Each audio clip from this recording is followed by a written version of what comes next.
사도행전 2장 1절부터 13절 말씀 우리 한 절씩 교독하며 읽도록 합니다. 오순절 날이 미름에 그들이 다 같이 한 곳에 모였더니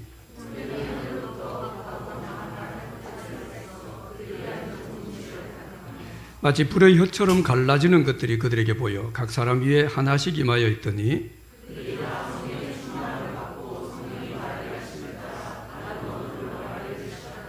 그때 경건한 유대인들이 천하각국으로부터 와서 예루살렘에 머물러 있더니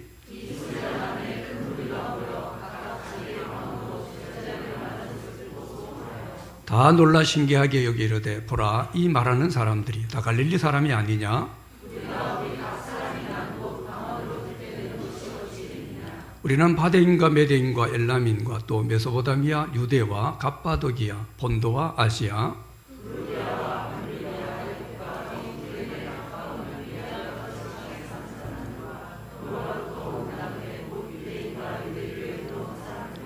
그레데인과 아라비아인들이라 우리가 다 우리의 각 언어로 하나님의 큰 일을 말함을 듣는도다 하고 읽습니다. 또 어떤 이들은 조롱하여 이르되 그들이 새 술에 취하였다 하더라. 아멘. 우리 옆에 분들 같이 한번 인사합시다. 이 자리가 복된 자리입니다. 한번 인사합시다. 하나님의 큰 일을 말하게 하시는 성령이라는 제목으로 말씀 생각하겠습니다. 지금 우리가 계속 사도행전을 살펴보고 있는데요. 자, 사도행전이라는 이 책은 하나님의 약속이라고 하는 것을 시작으로 해서 말씀을 시작을 합니다. 근데 하나님의 약속도 보통 약속이 아니고 하나님의 영인 성령을 우리에게 보내주겠다. 이 약속을 가지고 오늘 이 책이 시작이 됩니다. 우리 예수가 믿고 우리가 신앙생활을 하면서 무엇보다 늘 확인하고 분명히 해야 되는 것은 우리 믿는 사람들은 하나님 약속을 가지고 살아가는 사람이다. 여기에 대해서 우리가 분명히 알아야 되고 확신해야 됩니다.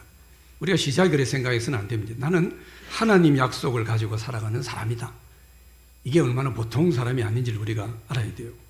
이 약속을 얼마나 내가 신뢰하는가, 이 약속을 내가 얼마나 흔들리지 않고 인내하고 기다리느냐, 이게 신앙의 핵심입니다. 신앙은 다른 여러 가지 열정도 의식도 많은 것들이 있습니다.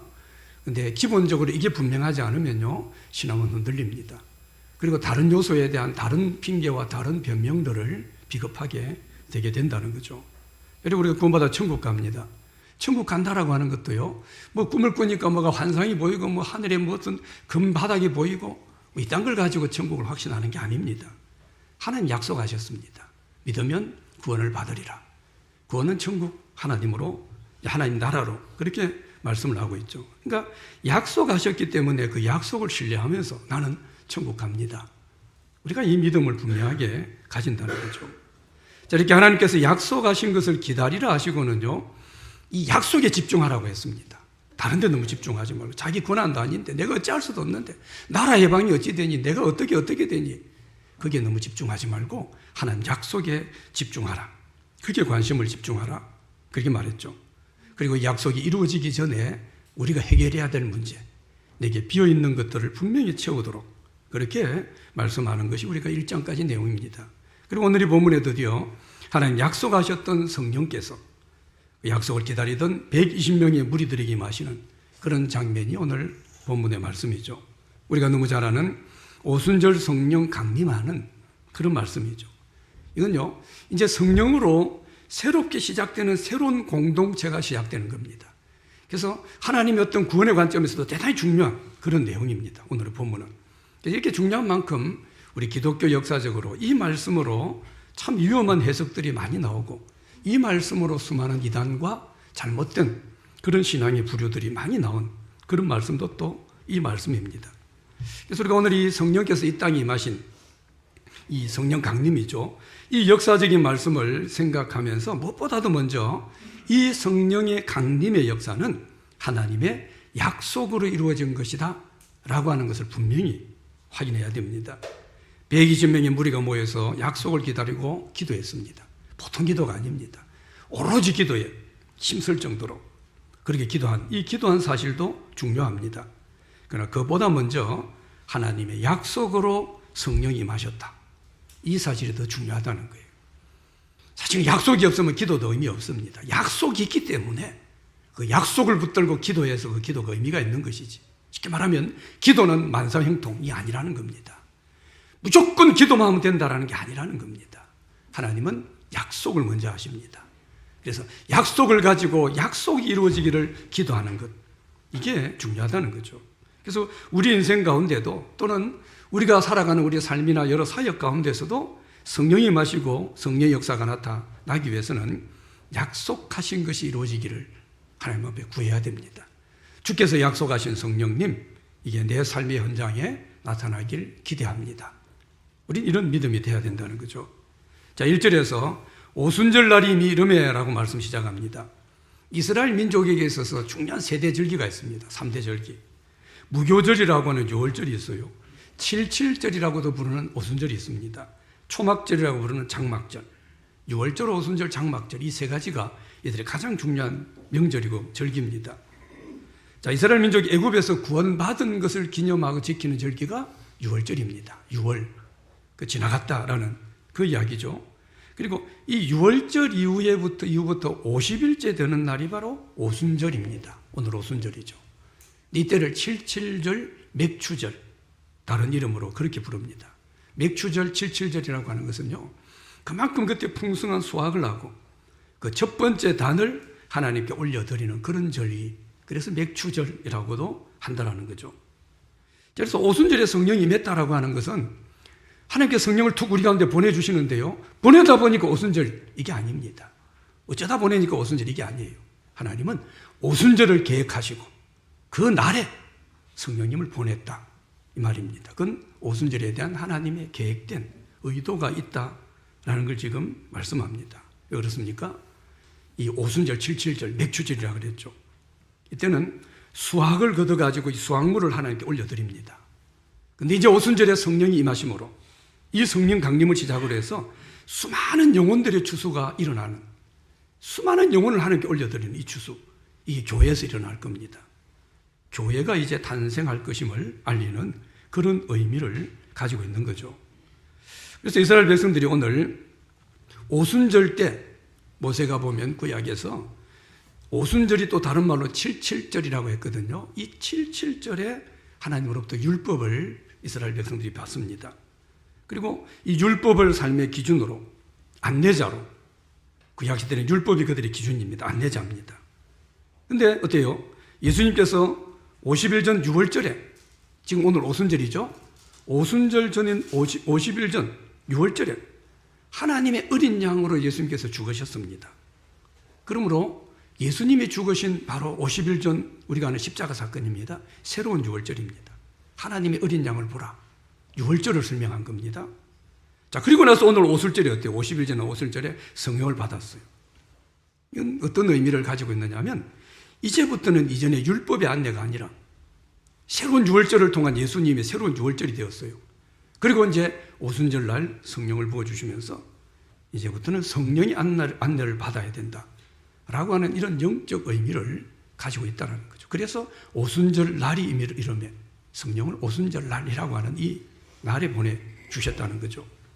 자, 그리고 이것은 우리에게 성령이 임하시는 것은 철저하게 하나님의 때와 관계가 있다라는 걸 보여줍니다.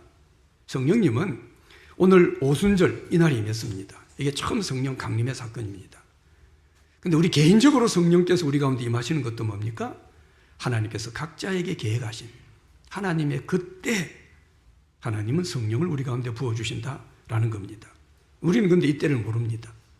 하나님이 약속하신 이 성령이 우리 가운데 부어지는 이때가 언제인지 모릅니다. 그래서 우리는 어떻게 해야 돼요? 늘 사모하고 기다려야 됩니다. 하나님은 늘 때를 비밀로 하셨어요. 때를 말하지 않습니다. 우리 죽음도 몰라요. 성령을 언제 주신다? 우리 가운데. 내게 성령을 언제 준다? 이것도 우리가 알아서 10일이죠. 10일째 주어진 거죠. 사실은 정확하게 몰랐습니다. 만약에 우리 가운데 한 2달쯤 있다가 성령이 우리 가운데 임한다라고 하면 어떨까요?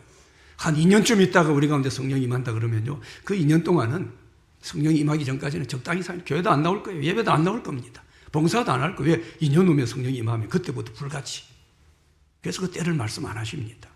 우리로 하여금 늘 사모하고 늘 기다리도록, 인내하며 살도록 그렇게 하신 거죠. 자, 2절에서도 보면요, 성령이 임하는 방식을 호련히라는 단어를 씁니다. 이게 성령께서 임하시는 아주 중요한 방식입니다. 여러분, 성령께서 우리 가운데 역사하시는 방식을 가장 잘 설명해 주는 단어가 호련이라고 하는 이 단어입니다. 올해 우리가 성령을 사모하고 성령께서 우리 인생 가운데 역사해 주기를 우리는 사모하며 기다리고, 성령께서 내게 역사해, 내 인생 가운데 성령 역사 우리는 그렇게 기다려야 돼요. 그런데 언제 어떻게 역사하실지는 모릅니다. 늘 우리가 주의 영을 사모하고, 나는 하나님의 영의 지배를, 하나님의 영의 지배와 다스림을 나는 받고 싶습니다. 그걸 강구하면서 우리는 살아가야 된다는 거죠. 그러다 보면 어느 때요, 어떤 이런 예배 자리에서, 어떤 기도의 자리에서 호련히 성령께서 우리 가운데 임하시는 걸 경험합니다. 호련히 나도 모르게 성령이 임하세요. 이제 오늘 이 예배 자리에도 어떤 분은 어때요? 오늘 이 예배 자리가 호련히 성령이 우리 가운데 임하시는 그런 역사적인 그런 날이 될 수도 있습니다. 그래서 영국 유명한 스펄전이라고 하는 설교자는요, 자기는 예수님을 영접한 이후, 이렇게 말해 예수 믿고 난 이후에 한 번도 교회 예배 자리에 빠진 적이 없다라고 했습니다. 한 번도 빠진 적이 없대요. 왜 그렇게 예배 열심히 참석합니까? 라고 누가 물어봤을 때 그는 그런 말을 했어요. 내가 빠지는 그날, 내가 예배 빠지는 그날, 그 시간, 그 자리에 혹시 가장 강력한 성령 역사가 호련히 임하시면, 가장 강력한 능력이 임하시면 나는 어떡하냐? 나는 그래서 어느 날, 오늘이 아니래도 다음에 또 어느 날도 성령이 임하셨기 때문에 절대 그 예배 자리를 빠지지 않는다라고 말했다는 거죠. 하나님의 은혜는 예고 없이 갑자기 임하시는 겁니다. 호련히 임하시는 것. 이게 성령께서 우리 가운데 일하시는 방식이라는 거죠. 그래서 이런 점에서 보면요, 예수님께서 이 땅에 오신다 하니 말은 재림이죠. 다시 오시는 것. 막 겁도 없이 날짜를 정해가지고 온다고 난리를 친 사람들. 그래서 한국 사회를 혼란케 했던 그런 우리 무리들이 있었고, 지금도 그런 사람들이 있어요. 일본 무리들이. 언제 온다는 거예요. 얼마나 무식하고 어리석은 그런 이야기인지 모릅니다. 하나님은 호련히 임하십니다. 달짜를 주고 오시지 않습니다. 호련히 임하시는 하나님을 자기들 마음대로, 자기들 좋을 대로, 자기들 신학적 해석으로, 얼마나 무식하고, 이건 하나님을 정면으로 대적하는 대단히 위험한 그런 행동입니다. 자, 이렇게 1절에서 보면요, 오순절 날이 이미 이름에 날짜를 이야기했어요. 시간을. 그리고 뭡니까? 그들이 한 곳에 다 같이 모였더니 라고 말씀합니다. 모임 중에 성령이 임하신 거예요. 모임을 강조합니다. 우리 모임이 너무 중요하다는 강조. 지금 성령께서 우리 육체 가운데에만 역사적인 사건입니다. 이전에도 성령은 역사했습니다. 그런데 우리 육체 가운데에만 내주하신, 그래서 성령 강림의 역사입니다. 이 놀라운 역사. 그러면서 성령 공동체, 교회 공동체가 세워지는 하나님의 새로운 역사가 일어날 이 놀라운 일을 하나님은 우리가 모였을 때 모임 가운데 하셨다는 거죠. 모이는 것은 교회의 중요한 특성입니다. 근데 이 당시에 사람들이 모인다는 것은요, 대단히 위협이 따르는 그런 일입니다. 예수님 돌아가신 지 얼마 안 됩니다. 예수님이 지금 말로면요, 반란죄로, 수괴죄로 그렇게 돌아가셨습니다. 그 사회에서는. 예수님을 따른다는 것은 대단히 위험하죠. 아주 위험한 사상을 따르는 사람들. 예수 믿는 사람들을, 사회를 혼란케 하는 무리들, 그렇게 인식이 되고 있습니다. 근데 예수님 돌아가시고 나서 부활하셨다라고 이런 소리가 흉흉하게 떠들고 있는데, 어디 모여서 100명이 넘는 사람들이 모였다라고 하면요, 이 얼마나 위험한 모임인지 모릅니다. 바로 잡혀다 죽을지도 모르는 그런 모임이라는 거죠. 근데 이 120명은 어때요? 이런 위험을 감수하고 지금 모인 겁니다. 자, 이렇게 위험을 감수하면서까지 모인 이유가 뭐죠? 1장 4절에서 약속하신 성령, 약속하신 것을 기다리라라고 하는 예수님의 약속 때문입니다. 그래서 약속이 귀한 거예요. 이 약속을 붙드는 거예요. 위험이 있지만, 두려움이 있지만 약속이 더 큰 겁니다. 이게 믿음이에요. 여러분 인생에 만나는 어떤 문제나 어려움이나 내가 지금 당하고 있는 어떤 여러 가지 어려움들, 문제들, 세상의 어떤 위협들, 이게 아무리 커도 하나님 약속이 분명한 사람들은요, 그 위험을 이깁니다. 그게 신앙이에요. 세상이 이렇고 저렇고 이래서 저래서 그게 아닙니다. 그건 무슨 신앙입니까? 그건 약속이 없는 그런 사람들이라는 거예요. 교회가 모이는 것, 이게 신앙의 시작이고 교회의 시작입니다. 그런데 이 사탄이라는 놈은요, 어떻게 어떤 수단 방법을 쓰든지 다양하고 교묘한 방법을 통해서 우리 성도들로 하여금 모이지 못하게 합니다. 우리 시대는 지금 그런 위험 속에 빠져 있다라는 거예요. 모이기를 피하는 어떤 자들과 같이 하지 마라 그랬어요, 성경에는. 모임을 중요하게 생각하지 않습니다. 뭘 굳이 뭐 이렇게 매번 나가야 돼 이런 식의 너무 세상적인 모임에 바빠요. 너무 바빠요. 그래가지고 하나님이 약속하신 성령이 마시는 이 영적 모임을 가볍게 생각하는 그런 성향, 경향들이 얼마나 우리 주위에 많은지 모릅니다. 세상 모임은 목숨 내걸고 가요. 그거 빠지면 죽는 줄 알아요. 심지어 친구들하고 커피 한 잔 마시는 그 자리도 그 모임은 빠지면 나만 소외될 것처럼, 나만 거기서 무슨 무리에서 떨어질 것처럼 두려워해요. 하나님 약속이 있는 이 성령이 마신다는 이 놀라운 자리는 어때요? 쉽게 생각합니다. 요즘 우리 추세예요. 이 하나님 역사가 사라지는 겁니다. 성령 역사가 사라지는 거예요. 우리 모일 때 주성령 임하리라고 하는 찬양이 있는 것처럼 우리가 모일 때 성령께서 임하시고 강력 역사하십니다. 모이길 힘써야 돼요. 이 모임 속에 우리 무리 중에 오늘 이 모임 가운데도 뭡니까? 여러분이 느끼든 안 느끼든 성령이 역사합니다. 성령이 우리 마음을 만집니다. 우리를 뜨겁게 해요. 그리고 사탄은 우리로 하여금 모이지 못하게 합니다. 근데 모이지 못하게 하는데 또 만약에 우리가 막 그렇게 또 막 하나님 앞에 나와서 모이려고 해요.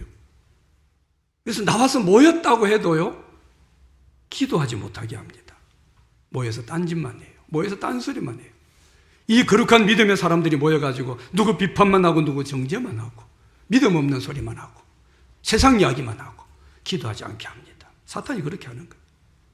혹시 그래서 또 기도한다고 해도 뭡니까? 집중해서 기도하지 못하게 산만하게 합니다. 얼마나 기도할 때 산만한지 몰라요, 사람들이. 정말 오로지 기도하는 이런 기도가 갈수록 우리 가운데 없어집니다. 그래서 우리는 어때요? 우리 속에 성령 역사가 나타나길 기대합니다. 주의 영이 우리를 사로잡길 기대해요. 우리는 그 영대로 따라가기. 주의 영이 없는 곳엔 갈 데가 없습니다. 우리는 그런 삶을 오래 살아가기 원해요. 그러기 위해서는 어떻게 해야 됩니까? 우리가 모여지는 이 모임을 방해하는 어떤 것들도 과감하게 물리쳐야 됩니다. 나로 하여금 영적 모임에 가지 못하게 하는 어떤 것들도 다 물리쳐야 돼요. 어떤 핑계도 어떤 이유도 다 우린 차버려야 됩니다. 우리로 하여금 기도에 집중하지 못하게 하는 것들, 내가 기도하지 못하게 하는 것들 우린 과감하게 포기해야 돼요.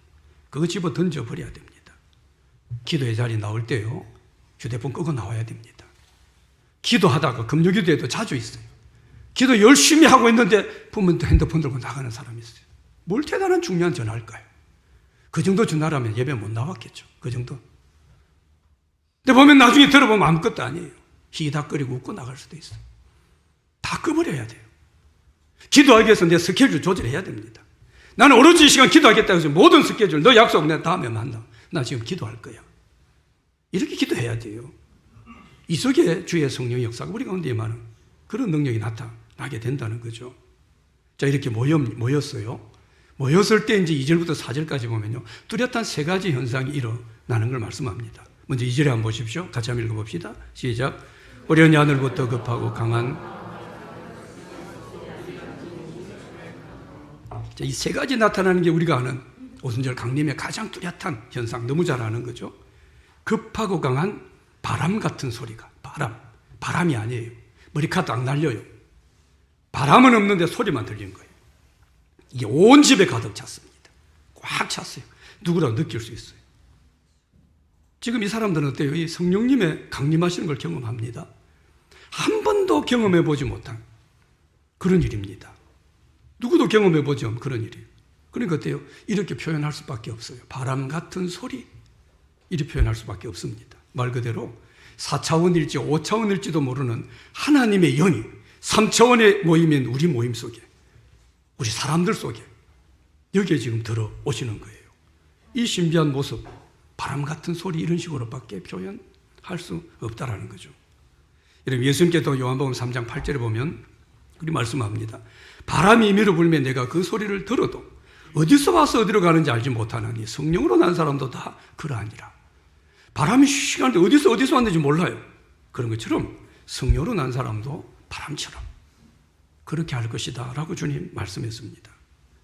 여러분, 성령이 마시면 우리 눈에 보이지는 않지만 그게 뭐 느껴지는 안 느껴지는 바람 소리가 우리도 휙 나타나는지 모르지만 성령은 어쨌든 우리 가운데 새로운 바람을 불게 하십니다.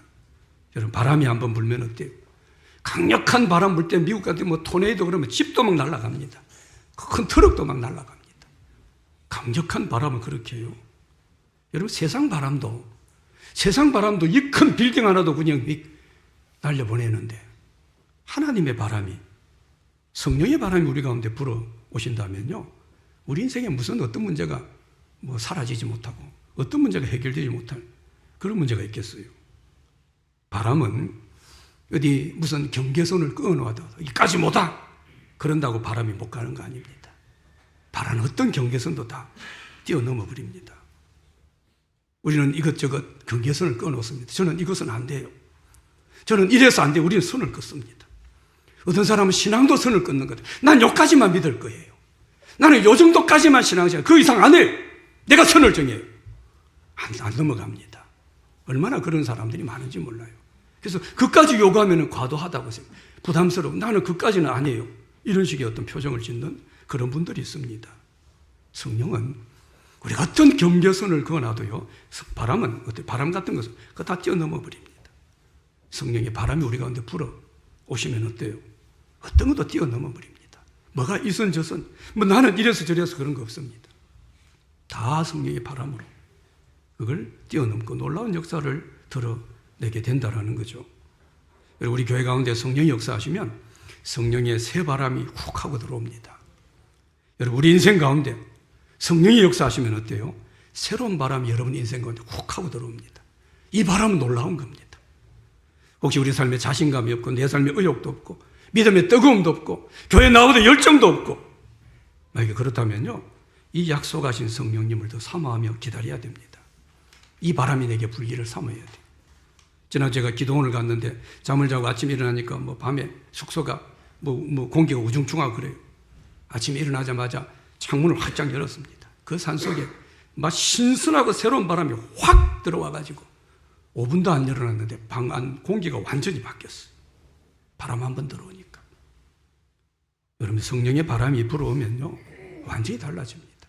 우리 집안에 답답한 분위기, 우울한 분위기, 교회가 힘이 없는 분위기, 우리 셀 모임 우울하고 음침하고 열심 없고 이런 셀의 분위기가 있어도요, 성령의 바람이 우리 가운데 확 불어오시면은 완전히 새로운 분위기에 우리는 사로잡히게 된다는 거예요. 이 성령의 새로운 바람이 우리 안에 불어들게면요, 그 많은 핑계 이유 다 사라집니다. 이랬어요 저랬어요 이런 말 다 사라집니다. 나는 이것 때문에 저것 때문에 다 사라집니다. 그 성령의 바람이 우리 가운데 불지 않아서 그런 거죠. 여러분 우리가 인생을 살아가다 보면 또는 내가 어디로 가야 될지 어떻게 가야 될지 모를 때가 있습니다. 그때도 성령의 바람이 불게 되면 그 성령의 바람이 우리를 가장 내가 가야 될 온전한 길로, 내가 가장 가야 될 선한 길로 성령의 바람이 우리를 불어가셔서 가장 선한 길로 인도하신다는 거죠. 저는 성령이 이렇게 역사하시는 걸 분명히 믿습니다. 제 인생 가운데 성령께서 바람을 불으셔서 나중에 보면 그런 거예요. 어떻게 내가 이런 일이 했는데 어느 순간 보면은 내가 저쪽에 가 있습니다. 그 성령의 바람이 나를 불었어요. 나는 기도하고 성령의 도움을 구하고 성령의 역사를 사모했습니다. 그 고난과 어려움 가운데 어느 순간 저 자리에 가 있어요.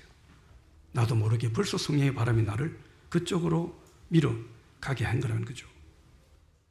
우리는 우리 앞길이 막히고요, 답답하고 내가 어떤 일을 해야 될지 모르고 어떻게 해야 될까 그럴 때 어떻습니까? 성령의 바람이 내 인생 가운데 강력하게 불어주시기를 우리는 구해야 됩니다. 우리가 기대하고 사모하는 가운데 호련히 성령께서 임하셔서 이 바람 같은 소리를 내면서 우리를 선한 곳으로, 가장 안전한 곳으로, 나도 모르지만 가장 옳은 진리의 길로 인도하신다라는 걸 우리는 믿어야 되는 거예요. 자, 이렇게 급하고 강한 바람 같은 성령에 임하시는데요, 이 바람 같은 소리로 성령이 임하시는데 이게 어때요? 하늘로부터 임했다라고 지금 말씀합니다. 하늘로부터. 여러분 성령은 이 땅에서 임하는 게 아닙니다. 땅 열심히 판다고 거기에 성령의 역사가 나타나지 않습니다. 땅에서 성실하게 깨끗하게 신실하게 살아간다고, 아무리 착하게 살아간다고 거기서 성령의 바람이, 성령의 역사가 우리 가운데 불어오지 않습니다. 어떤 사람을 통해서 성령이 우리 가운데 역사가 나타나지도 않습니다. 그래서 기도 많이 하는 사람, 무슨 대단한 능력 있는 무슨 목사라고 떠드는 사람들, 그 아무리 뒤밀고 쫓아다녀 봐야 거기서 성령 역사가 나타나는 건 아닙니다. 성령은 하늘로부터 하나님께서 부어주십니다. 그래서 우리 삶이 어때요? 앞도 막히고 뒤도 막히고 옆도 막히고 여기도 막히고 다 막힐 수 있어요. 근데 아무리 다 막혀도 성령은 하늘로부터 불어옵니다. 위에서부터 불어옵니다. 그래서 크게 낙심할 필요 없어요. 크게 인생이 끝난 것처럼 좌절하고 그럴 필요 없습니다. 오히려 그럴 때도 호련히 부시는 성령의 바람께서 하늘로부터 내게 임하기를 우리는 사모하고 기도해야 된다는 거죠. 자, 그리고 3절에서 성령 임하심을 불로 표현합니다. 3절에서는요. 이 3절도 같이 한번 읽어봅시다. 시작. 마치 불의 혀처럼 갈라지는 것들이 그들에게 보여 각 사람 위에 하나씩 임하여 있더니 마치 불라고 이야기해요. 불이 혀처럼, 불이 우리 혀 모양처럼 막 이렇게 갈라진다. 뭐 정말 형성하기는 어려울 것 같아요. 하나님의 불, 성령의 불. 성령께서 우리 가운데 불 가운데 임하셨다라는 거예요. 이 하나님의 불, 성령의 불이 우리 가운데 임하면요, 우리 아무리 임해도 우리가 우리를 태우지 않습니다. 모세에게 하나님께서 나타나실 때 가시떨기에서 불이 붙었습니다. 가시떨기 나무가 있는데 불이 붙었는데 나무가 아무것도 안 타요. 그리고 불은 확확 타오릅니다. 거기서 하나님께서 모세를 부르시는 그런 말씀이 나옵니다. 지금 마가 다락방에서 성령께서 약속하신 대로 각 사람에게 지금 임하시고 있는데, 여기 임하신 이 성령께서 우리에게 처음 임하신 그런 성령이 아니라는 것 우린 다 알 겁니다. 성령은 천지 창조할 때도 있었습니다. 하나님의 신 성령이 수면에 운행하셨다. 성령께서 삼위일체 하나님께서 같이 천지 창조 같이 했습니다. 모세에게도 성령이 역사하셨습니다. 사울에게도 다윗에게도 성령이 역사하셨어요. 예수님도 어떻습니까? 오늘 오순절 성령 강림 이전까지 예수님도요, 성령을 따라서 말씀하셨고 성령으로 사역하셨고 시험을 받을 때도 성령을 따라서 그렇게 시험을 받았다는 거예요. 그런데 오늘 지금 이 자리에 약속을 따라주는 성령은 뭡니까? 왜 이 성령이 특별합니까? 요엘서에서 하나님께서 예언하신 우리 모든 육체에 부어주신다고 하신 내주하신 성령을 말합니다. 이 성령님인 것을 이야기해요. 그러니까 이게 특별한 거예요. 구약에서부터는 성령은 어땠습니까? 구약의 성령은요, 어떤 특별한 사람에게 특별한 일을 위해서 부어졌습니다. 그래서 제사장이라든지 특별하게 사울에게나 다윗에게 막 부어져 사람들이 놀랐습니다. 어떻게 저 성령을 받았지? 특별한 사람에게 부어졌던 게 구약의 성령입니다. 그런데 오늘 이 오순절 마가다락방이만 이 성령 강림을 통해서 성령은 각 사람 위에 한 사람 한 사람에게 우리에게 들어온다는 거예요. 그래서 그걸 어떻게 보여줍니까? 각 사람 위에, 본문에 보면 어떻게 했죠? 각 사람 위에 하나씩 임하여 있더니 120명 앉아있는 사람들 가운데 머리에 하나씩 그 위에 성령의 불이 임해 있는 겁니다. 혀의 모양으로. 우리 각 사람에게 성령이 임하실 것을 지금 보여주고 있다는 거죠. 이 성령이 불의 모습으로 임한 것은 성령은 불같은 성격이 있다는 겁니다. 불은 우리 마음을 뜨겁게 합니다. 불은 우리 안에 있는 모든 죄악과 모든 욕심과 더러운 것들을 태우는 그런 역사가 있음을 말씀합니다. 성령이 임하면 어때요? 우리 마음이 뜨거워져요. 성령이 임하면 내 마음에 막 죄가 확 일어나다가도 성령이 충만하면요, 그냥 다 타버립니다. 죄가 날아가 버립니다. 불과 같은 성령이 우리 가운데 임하면 마음이 뜨거워지고 우리 안에 있는 모든 욕심과 이상한 생각들이 다 날아가 버리는 그런 은혜를 경험하게 되죠. 여러분, 세계적인 물리학자고 또 수학자고 어떤 또 신학자, 철학자까지도 이야기하는 파스칼이라는 분이 있죠. 파스칼이 31살 겨울에 성령을 체험합니다. 아주 강력한 성령 체험을 해요. 그리고 이 성령 체험한 것이 너무 소중해가지고 그는 양피지에다가 글을 씁니다. 자기가 그때 성령 받았던 그 기억. 저는 늘 이 양피지에 기록된 파스칼의 글을 저는 늘 되게 중요하게 생각하는 그런 이야기입니다. 그리고 이것을 자기 늘 자주 입는 옷 이 안주머니에다가 뜯어가지고 그게 양피지를 넣어놓고 바느질을 했어요. 딱 심장 가까운 데다가. 자기가 그때 경험한 그 성령의 역사를 늘 기억하려고 했는지 모르죠. 그렇게 그는 기록되어 있습니다. 은총에 1654년 11월 23일 월요일 밤 10시 반경부터 12시 반경에 이르기까지 파이어, 불 계속 불을 이야기합니다. 철학자와 학자들의 신이 아니라 아브라함의 하나님, 이삭의 하나님, 야곱의 하나님, 예수 그리스도의 하나님. 기쁨의 눈물. 한 600여자가 되는 그런 거를 이 양피지에 써서 옷에 넣어요. 아무도 몰랐습니다. 그가 죽고 난 이후에 하인이고 옷을 정리하다가 발견합니다. 그리고 세상에 밝혀졌고 지금 어디 박물관에 그게 들어있는 걸로 합니다. 그가 체험한 성령을 그는 불로 이야기해요. 그가 밤에 11시부터 했죠. 11시, 10시 반경부터 12시 반, 한 2시간 정도. 막 성령이 만 거예요. 불이 만 겁니다. 그 지성인이. 파스칼은 천재입니다. 16살 때 가장 유명한 원리 하나 유명한, 지금도. 아주 탁월한 그런 천재입니다. 근데 그 속에 성령이 만 거예요. 내게 불이 만 겁니다. 얼마나 강력한 불과 같은 역사를 경험했는지. 그는 이 경험을 너무나 소중히 여겼어요. 그리고 그 기록한 것을 자기 주머니에다가 늘 딱 가슴에 맞게, 심장에 맞게. 이 강력한 불과 같은 성령을 체험하고 난 이후에 그가 쓴 책이 우리가 잘 아는 유명한 탕세라고 하는 그런 책이죠. 이 성령의 불은 사람의 불과 다릅니다. 강력하게 불타오르지만은 다른 사람을 태우지도 않고 계속해서 꺼지지도 않고 더 힘있게 타오르게 됩니다. 사람의 불은 어때요? 사람의 불. 내가 붙는 거예요. 자기도 태우고 다른 사람도 태울 때가 많습니다. 그래서 교회에서 열심히 한다고 하면서 성령의 불 붙지 않고 자기 욕심에, 자기 욕망에, 자기 열심의 불, 이것만 태워진 사람들은요, 시간이 지나면서 자기도 태우고, 그리고 막 주위의 사람들을 막 태우면서 해칩니다. 이건 성령의 불이 아닙니다. 그래서 자기 열정이나 자기 욕심에 불이 붙어서 덤벼드는 사람은 결국은 자기도 태워지고 주위 사람도 해쳐 해를 끼치는 그런 것을 우리가 보게 되죠. 그래서 뭔가 우리가 불이 붙어서 막 열심히 했다고 할 때 막 열심히 일어나요. 근데 열심히 불이 붙어서 막 하는데 하면 할수록 주위 사람들이 막 불타고 해를 입는다면, 내가 더 불 붙어서 뭘 하려고 하는데 더 막 사람들이 문제가 일어난다면요, 거기서 멈춰야 됩니다. 더 하려고 하면 안 됩니다. 그건 내 불입니다. 성령의 불은 그러지 않습니다. 성령의 불은 꺼지지 않습니다. 그리고 다른 사람에게 엄청나게 뜨겁게 그 인생을 뜨겁게 하는 그런 역사를 끼치게 된다는 거죠. 지금 성령이 임하시는데 급하고 강한 바람 같은 소리가 들렸죠. 불의 혀같이 막 갈라지는 게 보였습니다. 이것은 모세가 시내산에서 율법을 받을 때와 비슷한 그런 현상입니다. 율법을 받을 때 출애굽기 보면요, 우레와 번개가 나고 나팔 소리가 온 산에 진동을 하고 연기가 자욱했고 하나님의 불 가운데서 강림하셔서 그래서 율법을 주신 그 시내산 사건이 있습니다. 이 시내산 사건과 오늘 성령 강림의 사건은요, 너무나 흡사합니다. 너무나 비슷해요. 하나님께서 그렇게 의도적으로 하셨을 겁니다.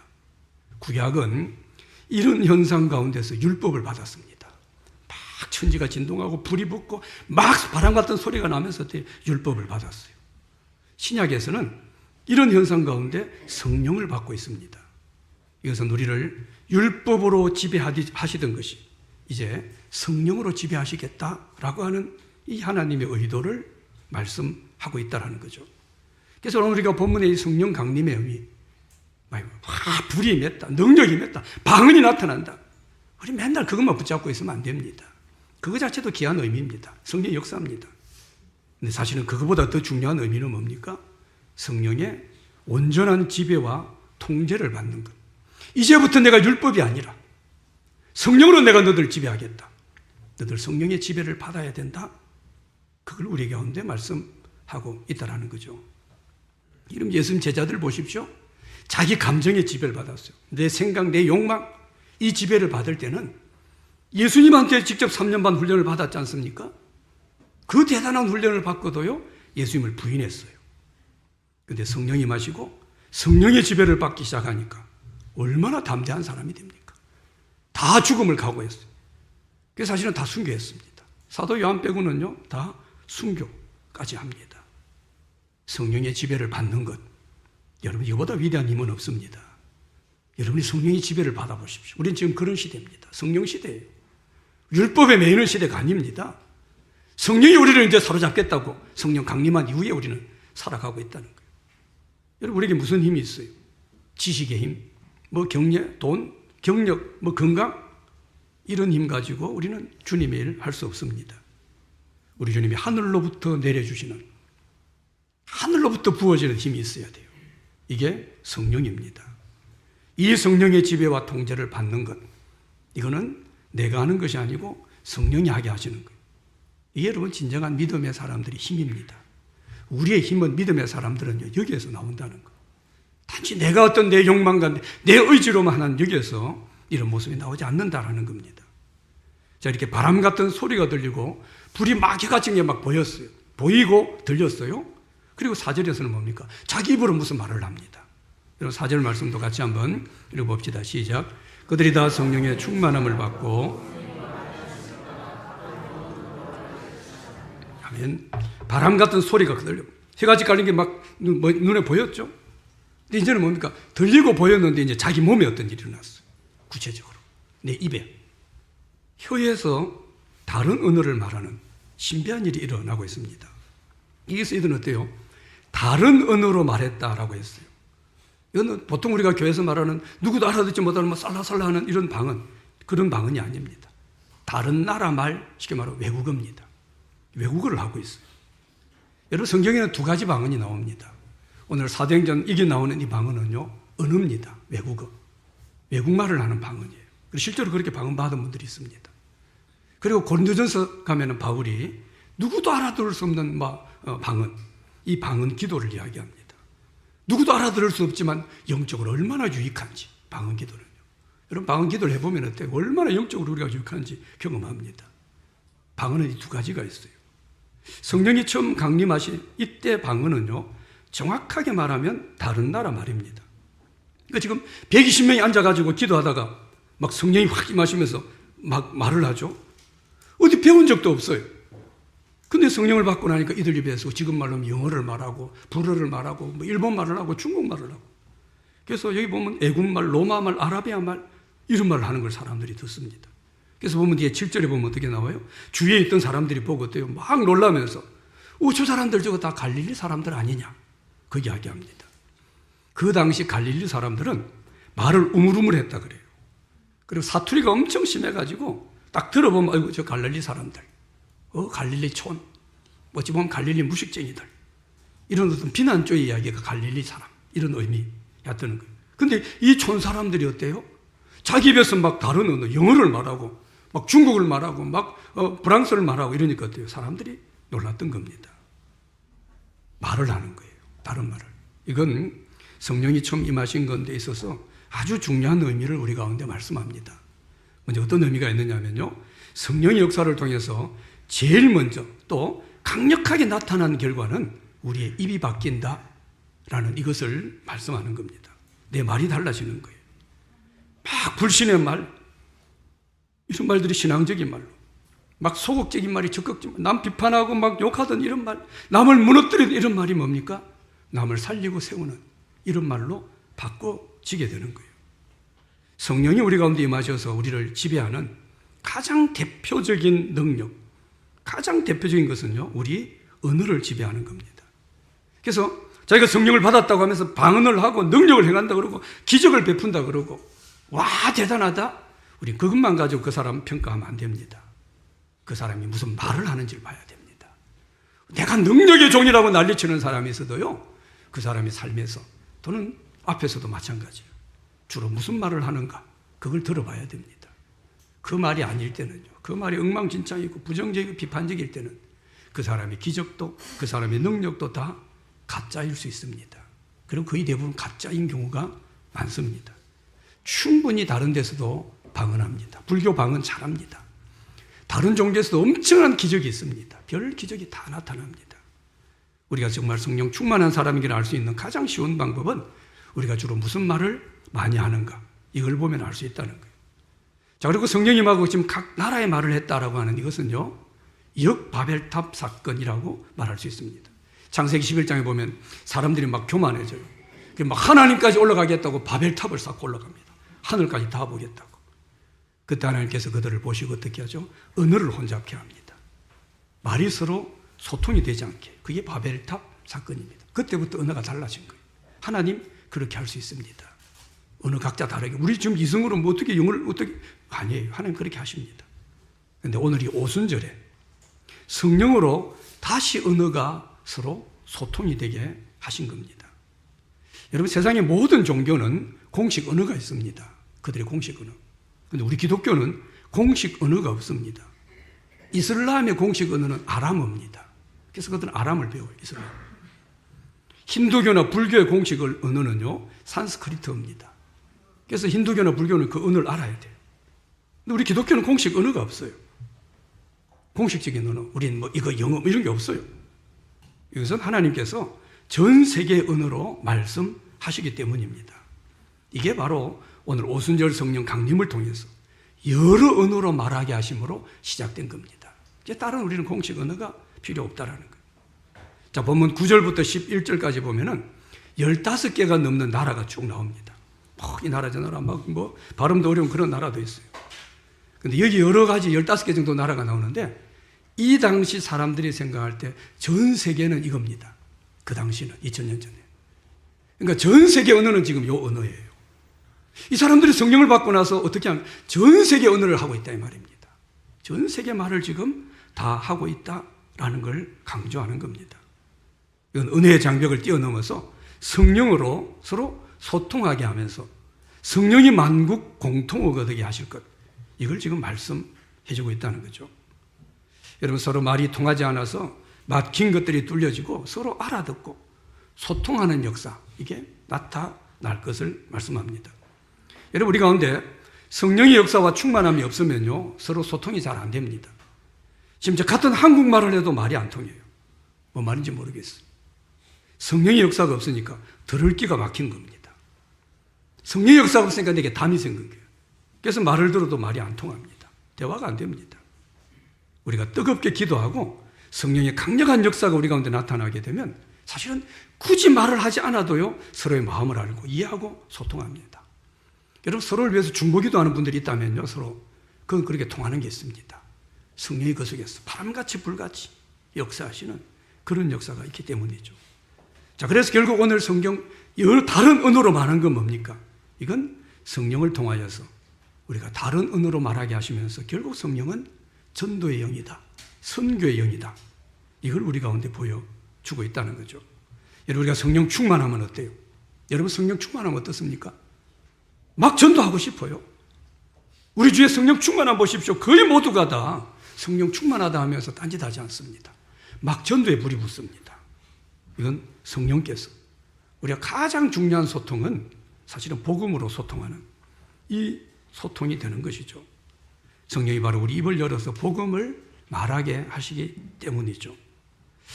자, 이렇게 오순절에 성령이 임하고 120명 성도들이 어때요? 막 다른 나라 말을 해요. 얼마나 신비했겠어요. 우리가 그 자리에 있다면. 그죠? 실제로 보면 사람들이 어떻게 주위에 막 유대인들이 많이 오순절이니까 절기를 지키러 많이 왔거든요. 그리고 와서 본 겁니다. 그리고 7절에서 다 놀라고 신기하게 여겼다라고 말씀합니다. 여러분, 우리에게 성령의 역사가 나타나게 되면 주위 사람들이 놀라는 일들이 있음을 우리 가운데 말씀해 줍니다. 여러분, 신앙이라고 하는 것은 영적 사건입니다. 영적 혁명입니다. 신앙은요. 우리가 하나님 약속하신 성령을 받아서 성령을 받고 내가 변화가 일어났어요. 그러면서 어때요? 이 변화된 나를 보고 주위 사람들이 놀라는 이런 일들이 일어나기를 우리는 기대해야 됩니다. 놀라야 돼요, 우리를 보고. 본문 12절도 보십시오. 사람들이 다 놀라면서 뭐라고, 이 어찌된 일이냐라고 합니다. 이 어찌된 일이냐. 깜짝 놀라요. 저 사람들이 어떻게 저런 말을 하는가. 성령을 받고 우리에게 일어난 일들을 보고 세상 사람들이 놀라고 질문할 수 있어야 됩니다. 여러분, 우리가 성령 충만 받았어요. 성령 충만은 우리 속에 영적 혁명이 일어난 겁니다. 그대로 살 수 없어요. 어제처럼. 그대로 내 속에 우울하고 아주 복잡하고 누구 욕이 나고 그렇게 살 수 없습니다. 성령 안 충만해서 그런 거예요. 예수 100년을 믿어보십시오. 교회를 1000년을 다녀보십시오. 성령 충만하지 않으면 늘 그 똑같은 소리 하는 겁니다. 근데 어느 날 호련히 내게 성령이 마시면 성령이 충만함 받으면 내 말이 달라져요. 내 얼굴빛이 달라집니다. 내가 사람 관계가 달라집니다. 사람들이 보고 놀라는 거예요. 이 어찌된 일이냐. 여러분, 우리 사람들에게 질문을 들을 수 있어야 돼요. 우리의 변화를 통해서. 성령을 받고 변화된 우리의 모습을 보고 사람들이 질문해야 됩니다. 많은 사람들이 날 보고도 예수 믿는 나를 보고 아무 질문할 게 없어요. 어제나 그제나 똑같아요. 어제 하던 일 똑같으냐고, 똑같은 죄 안 하고 똑같은 욕하고 내가 똑같은 죄 짓고 다니고 물어볼 게 없어요. 근데 우리가 성령을 받고 나서 내 속에 변화가 일어났어요. 사람들이 물어봐야 돼요. 너 어찌 됐어? 무슨 일이야? 나한테 무슨 일이 일어났어? 이런 사람들이 그럼 질문을 들을 수 있어야 돼요. 우리가 성령의 지배로 살아야 됩니다. 성령 충만해야 돼요. 그래서 우리 주위 사람들로부터, 야, 너 올해 무슨 일 있어? 너 어쩐 일이야? 질문 들을 수 있는 여러분의 삶이 되시길 바랍니다. 자, 이렇게 놀라면서 11절에 보면은 이렇게 나와요. 우리 각 언어로 하나님의 뭘요? 큰 일을 말함을 듣는도다 라고 사람들이 이야기합니다. 오순절 성령이 임하십니다. 바람 같은 소리가 들렸어요. 놀라운 일이 막 불이 혀같이 막 갈라지는 게 보였어요. 배우지도 않았는데 내가 막 영어를 말합니다. 배우지도 않았는데 지금 다른 나라 말을 막 하는 이런 놀라운 현상이 일어났습니다. 근데 사실은 이 현상에 우리가 너무 집중하기보다는 가장 더 집중해야 될 것은 뭡니까? 정말 가장 중요한 것은 이 120명의 사람들이 다른 언어로 말을 했는데 무슨 말을 했느냐? 하나님의 큰 일을 말했다라는 이 사실입니다. 이들이 말한 하나님의 큰 일은 예수 그리스도의 십자가와 부활, 말 그대로 복음의 내용, 이걸 말했을 겁니다. 성령을 받은 사람들은 하나님의 큰 일을 말하게 된다. 이걸 오늘 성령 강림을 통해서 우리에게 말씀해 주는 겁니다. 제자들은 이 성령을 받기 전에는 어땠어요? 자기들 이야기하기 바빴습니다. 자기들 주변 상황, 우리나라 언제 해방됩니까? 이거 이야기하기 바빴어요. 여러분, 우리가 성령 충만함을 받지 않으면 늘 우리는 자기 이야기만 합니다. 내 주변 상황, 내 정치나 경제나 세상 돌아가는 일들, 뭐 내 어떤 거 변명하기 바쁜 이야기들, 우리는 늘 그런 이야기만 해요. 그러나 성령이 마시고 이 성령의 충만함을 받게 되면요, 하나님에 대해서 말하기 시작합니다. 그것도 하나님의 큰 일에 대해서 말합니다. 내게 무슨 어려움이 있어도요, 내가 어떤 억울한 일을 당할 수도 있습니다. 그런데 그런 말을 하기보다는 그럴 때도 우리는 하나님의 큰 일을 말하게 됩니다. 내게 고난이 있습니다. 내게 억울한 일이 있습니다. 근데 이 고난을 말하기보다 성령 충만하지 않으면 이 고난 말하기 바쁩니다. 죽겠다는 소리 하기 바쁩니다. 그러나 성령 충만하면요, 이 고난을 말하기보다, 이 어려움을 말하기보다, 이 억울함을 말하기보다 이 고난을 통해서 얼마나 놀라운 하나님의 큰 일을 행하셨는가, 이 고난을 통해서 행하신 하나님의 큰 일, 이 큰 일이 일어난 것을 말하기 바쁩니다. 이 여러분 성령 충만한 사람이라는 거죠. 여러분, 지금 우리가 사는 시대가 어렵다고 말하죠. 다 어렵다 그래요. 죽겠다 그래요. 신앙적인 것도 여러 가지 위기의 소리들이 여기저기에서 많이 들립니다. 아무리 그래도 뭡니까? 하나님은 큰 일을 이루시는 분이시다. 여러분, 분명히 믿어야 됩니다. 믿음의 사람들은요, 하나님의 큰 일을 볼 수 있어야 돼요.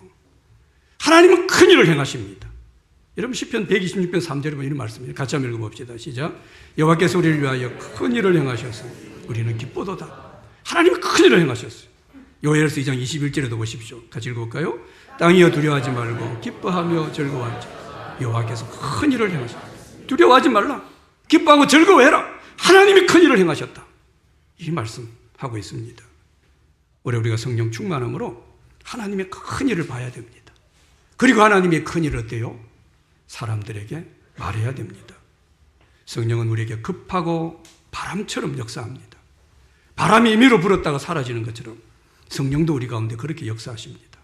예배를 통해서. 여러분, 예배를 드리는 중에 성령이 바람처럼, 기도하는 중에 성령이 불처럼, 찬양할 때, 교회에서 여러 가지 모양으로 수고하며 봉사할 때 눈에 보이지 않지만 성령은 강한 바람 같은 역사로, 뜨거운 불과 같은 역사로 우리에게 임하신다는 걸 여러분 믿으시기 바랍니다. 급하고 강한 이 바람 같은 역사로, 불과 같은 역사로 우리 성령께서 여러분의 신앙생활과 우리 삶의 현장에 나타나서 하나님의 큰 일을 우리가 보고 이 하나님의 큰 일을 더 많은 사람들과 같이 나누는 그런 귀한 여러분의 삶이 되시기를 주님으로 축복합니다. 하나님 아버지, 성령 강림의 귀한 사건을 주의 말씀으로 같이 생각하며 이 성령 강림을 통해 우리가 붙잡아야 될 주의 말씀을 우리가 다시 한번 더 붙잡게 하심을 감사합니다. 우리 가운데 불과 같이 바람과 같이 임하시는 이 성령의 역사, 우리 입을 열어서 하나님의 큰 일을 말하게 하시는 이 성령의 역사가 늘 우리 인생 가운데 나타나기를 사모하게 하시고, 그래서 우리 가운데 이 성령의 충만한 역사가 나타나며 하나님의 큰 일을 말하며 이 하나님의 큰 일을 여러 사람들과 같이 간증하며 나누는 올해 우리 성도들의 귀한 삶이 되어지도록 은혜 더하여 주시옵소서. 예수님의 이름으로 기도드렸습니다. 아멘.